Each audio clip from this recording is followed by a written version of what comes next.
Right, so a couple of days back I reported on Ramageddon in a short video I did, and the prices are still going up.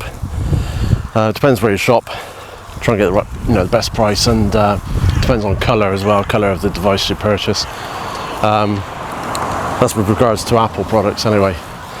So I picked up my MacBook Air on Saturday morning, and to be honest I've only just opened it up. That's unusual for me. Normally new toy, you open it up and you get it going, but I've been at work, been busy, etc., so not got around to it. Anyway, so what I did this morning, I opened it up, not quite one of those posh open ups that reveals that some YouTubers do, but it's unpackaged, compared it to the existing MacBook Pro that I've got from 2014. So I'll try and talk you through it at the moment. So this is my 2014 MacBook that I purchased in 2020. It's a 2.8 gigahertz Intel chip with 16 gigabyte of RAM and 512 gigabytes of storage. And when I purchased it at the time, it felt quite fast. It was only 6 years old at the time, but now, of course, the operating system isn't supported by lots of software developers, so I'm a bit sort of stuck with it really, with certain things I can't use. I can't use Claude Desktop with it, for example. So moving on to the MacBook Air reveal. This is the box that Apple packaged the device in. It's got a zip lock down the middle, which I'd already removed. This is the box within. For a minute I thought it had already been opened because it had no cellophane on it, but on turning it over I realised that Apple have done away with certain packaging materials for the environment, including cellophane. So once I turn it over, you'll see that there are zip locks again at the bottom with a green arrow telling you where to pull from. So I'm just checking the box isn't loose and open already. So here we go with the zip locks. 1 of 2 and 2 of 2.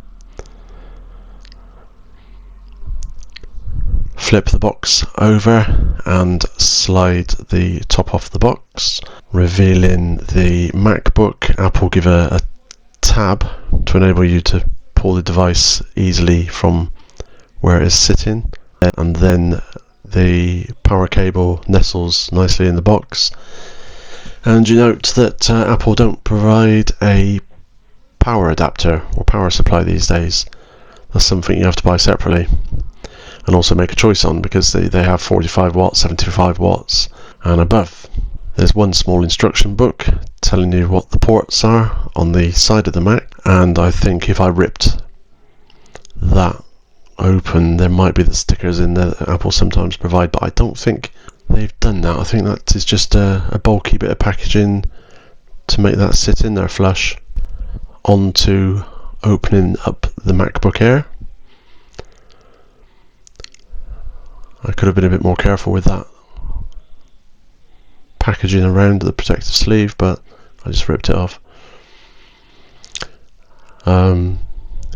Inside there's a piece of tissue which stops the screen getting those rub marks from the keyboards, and I think I'm going to leave that piece in there every time I close it up.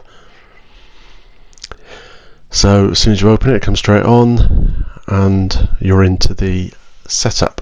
Now let's do a comparison between the old screen and the new screen, old size and new size. Okay, so these are old shots now. I've actually set up the MacBook Air. I'm having a fantastic experience with it. I've set up Claude Desktop on it. I've got a connection between all my devices through iCloud. I've got an LLM running my personal LLM stroke wiki running between all my devices. The business is running via AI. I can't say a lot more about this. I'm going to move more onto the AI side now I've got my toolkit. So please subscribe, and I'll see you in the next video.